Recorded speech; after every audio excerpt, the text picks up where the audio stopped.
Hello guys, বাবা গরম গরম পুরো লাভা। এটা নারকেলের মধ্যে ঢালছে। বাবা, এ তো পুরো সেদ্ধ হয়ে যাবে।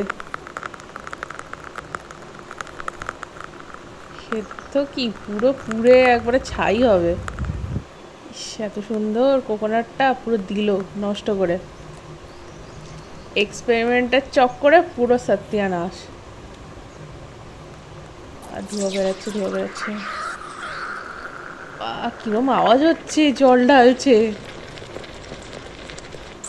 লিটারেলি ফুটছে। অবভিয়াসলি ফুটবে, কারণ এত গরম জিনিস একটা ঢেলেছে। ফাটাচ্ছে ভেতরে। ভেতরে ওই লোহার পোর্শনটা, মানে ওটা। আর এটা কোকোনাটের পোর্শন।